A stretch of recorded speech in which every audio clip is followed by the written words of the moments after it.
ಹರಿಪ್ರಸಾದ್ ಅವರು ಈ ವಿಚಾರವಾಗಿ ಹೇಳಿದ್ರು ಗೋದ್ರ ಮಾದರಿಯ ಹತ್ಯೆ ಆಗುವಂತ ಸಾಧ್ಯತೆ ಇದೆ. ಇದೆಲ್ಲ ಒಂದ್ ಕಡೆ ಅದಕ್ಕೆ ಸಿಂಕ್ ಆಯ್ತು. ಹರಿಪ್ರಸಾದ್ರು ಎಐಸಿಸಿಯ ಪ್ರಧಾನ ಕಾರ್ಯದರ್ಶಿ ಆಗಿದ್ರು, ರಾಜ್ಯಸಭಾ ಸದಸ್ಯರಾಗಿದ್ರು. ನಾವು ಅವತ್ತೇ ಹೇಳಿದ್ವಿ, ಅವರಿಗೆ ಬರುವ ಮಾಹಿತಿ ಸುಮ್ಮನೆ ಹೇಳಿರ್ತಾರೆ ಅಂತ ಅನ್ಕೊಳ್ಬಾರ್ದು, ಅವ್ರನ್ನೂ ಕೂಡ ಇದಕ್ಕೆ ಸಂಬಂಧಪಟ್ಟಂತೆ ತನಿಖೆಗೆ ಒಳಪಡಿಸಬೇಕು ಅಂತ ಹೇಳಿದ್ವಿ. ಈಗ ಹರಿಪ್ರಸಾದ್ರು ಹೇಳಿದ ಹೇಳಿಕೆ ಅದರ ಹಿನ್ನೆಲೆಯಲ್ಲಿ ಈಗ ನಡೆದಿರೋ ಘಟನೆ ಕೇವಲ ಕಾಕತಾಳೀಯ ಆಗಿರ್ಲಿಕ್ಕೆ ಸಾಧ್ಯ ಇಲ್ಲ. ಹಾಗಾಗಿ ಹೊಸಪೇಟೆಯಲ್ಲಿ ಬಂಧಿಸಿರುವಂತ ವ್ಯಕ್ತಿಯನ್ನು ಸಮಗ್ರ ತನಿಖೆಗೆ ಒಳಪಡಿಸಬೇಕು. ಹರಿಪ್ರಸಾದ್ರಿಗೂ ಯಾವ ಮೂಲ ಈ ಸುದ್ದಿ ಬಂತು? ಅವ್ರಿಗೆ ಸುದ್ದಿ ಮೂಲ ಏನು? ಅವರು ಪೊಲೀಸರಿಗೆ ಹಂಚ್ಕೊಳ್ಬೇಕಾಗಿರೋದು ಅವ್ರ ಕರ್ತವ್ಯ.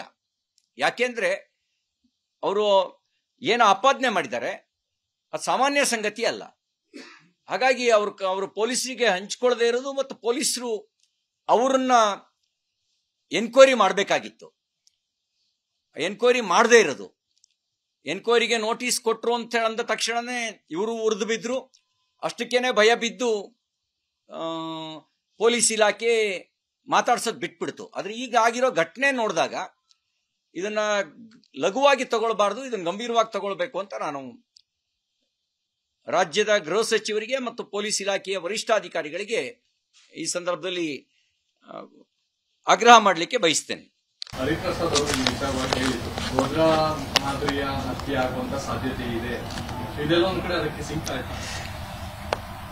ಹರಿಪ್ರಸಾದ್ರು ಎಐಸಿಸಿಯ ಪ್ರಧಾನ ಕಾರ್ಯದರ್ಶಿ ಆಗಿದ್ರು,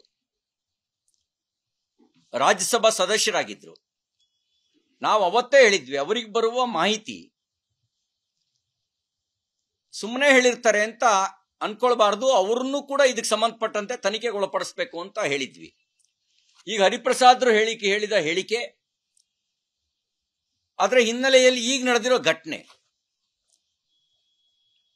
ಕೇವಲ ಕಾಕತಾಳೀಯ ಆಗಿರ್ಲಿಕ್ಕೆ ಸಾಧ್ಯ ಇಲ್ಲ.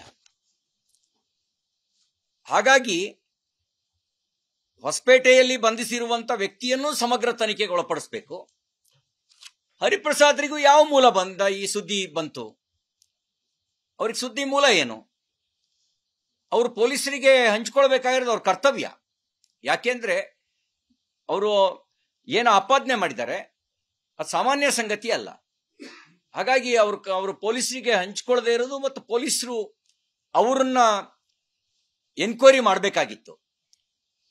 ಎನ್ಕ್ವೈರಿ ಮಾಡದೇ ಇರೋದು, ಎನ್ಕ್ವೈರಿಗೆ ನೋಟಿಸ್ ಕೊಟ್ಟರು ಅಂತ ಅಂದ ತಕ್ಷಣನೇ ಇವರು ಉರಿದು ಬಿದ್ರು. ಅಷ್ಟಕ್ಕೇನೆ ಭಯ ಬಿದ್ದು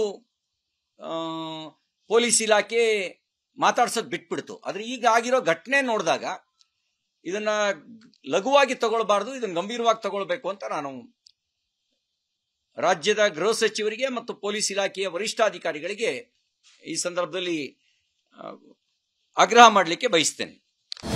ಅನುಕ್ಷಣದ ಸುದ್ದಿಗಳಿಗಾಗಿ ವಿಸ್ತಾರ ನ್ಯೂಸ್ ಯೂಟ್ಯೂಬ್ ಚಾನೆಲ್ ಸಬ್ಸ್ಕ್ರೈಬ್ ಮಾಡಿ. ಹೊಸ ಸುದ್ದಿಗಳ ನೋಟಿಫಿಕೇಶನ್ಗಾಗಿ ಬೆಲ್ ಐಕಾನ್ ಕ್ಲಿಕ್ ಮಾಡಿ. ಲೇಟೆಸ್ಟ್ ಅಪ್ಡೇಟ್ಸ್ಗಾಗಿ www.vistaranews.com ವೆಬ್ಸೈಟ್ಗೆ ವಿಸಿಟ್ ಮಾಡಿ. ಅಂಗೈಯಲ್ಲೇ ಜಗತ್ತಿನ ಸುದ್ದಿ ತಿಳಿಯಲು ವಿಸ್ತಾರ ನ್ಯೂಸ್ ಕನ್ನಡ ಆಪ್ ಡೌನ್ಲೋಡ್ ಮಾಡಿ.